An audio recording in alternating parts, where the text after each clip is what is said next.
semuanya, perkenalkan nama saya Novi Wulandari dari jurusan Kesehatan Masyarakat. Oke, jadi saya di sini akan menerangkan tentang tanda-tanda kehamilan. Stay tune. Oke, jadi sebelum masuk ke tanda-tanda kehamilan, kita harus tahu terlebih dahulu apa sih kehamilan, apa itu kehamilan. Jadi kehamilan adalah masa dimulai dari konsepsi sampai janin lahir. Sedangkan secara medis, kehamilan itu dimulai dari proses pembuahan sel telur wanita oleh spermatozoa pada pria.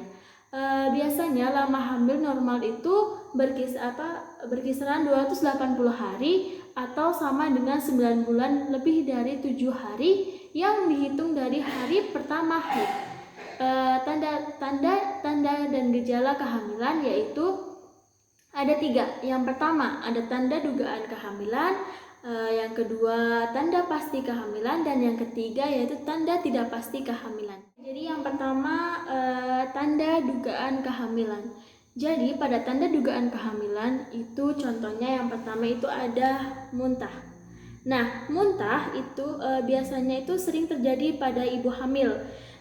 Muntah itu terjadi karena pengaruh hormon yaitu hormon estrogen dan hormon progesteron yang menyebabkan pengeluaran asam lambung yang berlebihan. Biasanya muntah ini bisa membuat ibu hamil tidak nafsu makan. Oke, jadi tanda dugaan kehamilan yang kedua yaitu adanya epulis. Epulis adalah bentuk suatu tumor atau benjolan yang tumbuh pada gusi atau gingiva. Secara umum, epulis ini disebabkan karena faktor hormonal. Kemudian ada terkena iritasi dan trauma fisik yang ditandai dengan adanya pertumbuhan jaringan yang berlebihan. Oke, jadi tanda dugaan kehamilan yang ketiga yaitu biasanya adalah ngidam. Ngidam itu biasa terjadi pada ibu hamil karena perubahan hormon yang membuat indera pencium dan perasa itu lebih sensitif.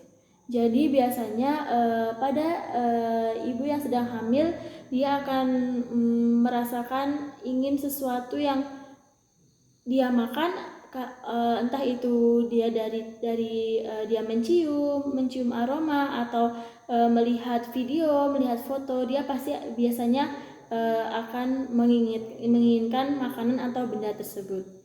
Oke, selain itu ada juga selain ketiga dugaan kehamilan itu ada juga amonera. Amonera itu biasa disebut juga dengan terlambat haid.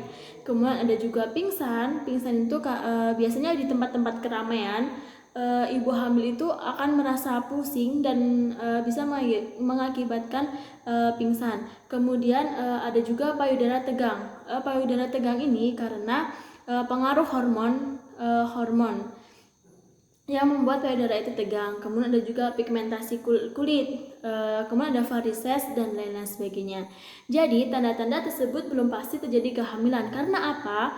Bisa saja orang yang tidak hamil, contohnya nih para laki-laki pun bisa mendapatkan tanda-tanda tersebut seperti mengidam, dia ingin sesuatu yang ingin dia makan atau yang ingin dia beli dan itu harus, atau juga pingsan bisa saja laki-laki itu atau wanita yang tidak hamil pingsan ketika di tempat-tempat yang ramai.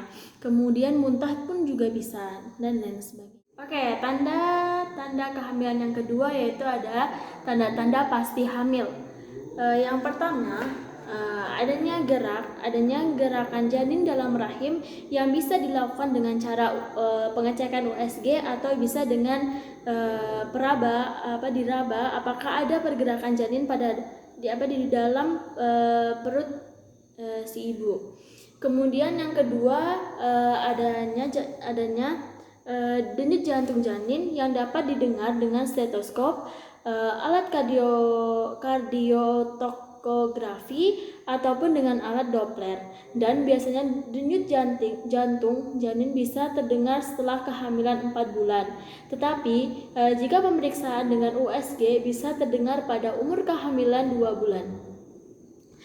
Bisa juga dengan cara kita melakukan test pack karena apa? Test pack ini mempunyai keakuratan 99%. Jika hasilnya positif, bisa segera memeriksakannya kepada dokter kandungan untuk memastikan apakah benar-benar hamil atau ada masalah yang lainnya. Oke, jadi tanda-tanda kehamilan yang terakhir itu adalah tanda tidak pasti hamil. Yang pertama, terjadi pembesaran pada rahim. Ini terjadi karena pertumbuhan jaringan endometrium ke dalam jaringan rahim. Artinya, lapisan rahim tumbuh ke dinding dan otot rahim. Jadi, rahim itu membesar. Yang kedua adalah pemeriksaan dalam. Pemeriksaan dalam yang kemudian terdapat tanda Chadwick's. Chadwick's ini adalah perubahan warna vulva dan vagina menjadi kebiruan akibat kongesti vena yang dikaitkan dengan kehamilan awal. Selain itu ada juga tanda Hegar, kemudian Piszczek, ada kontraksi Braxton Hicks dan teraba Ballot-Temen setelah pengecekan dalam. Jadi tanda tidak pasti hamil itu biasanya itu setelah kita pengecekan organ yang di dalam atau organ reproduksi dalam. Jadi kita tahu apakah kehamilan itu benar terjadi kehamilan atau adanya kelainan atau penyakit lain yang mungkin bisa terjadi tumbuh yang dikiranya itu hamil, ternyata itu adalah penyakit atau kelainan yang lainnya. Jadi itu yang dapat saya sampaikan. Apabila ada kesalahan kata baik disengaja atau tidak, mohon dimaafkan. Wassalamualaikum warahmatullahi wabarakatuh. Thank you for watching. Bye.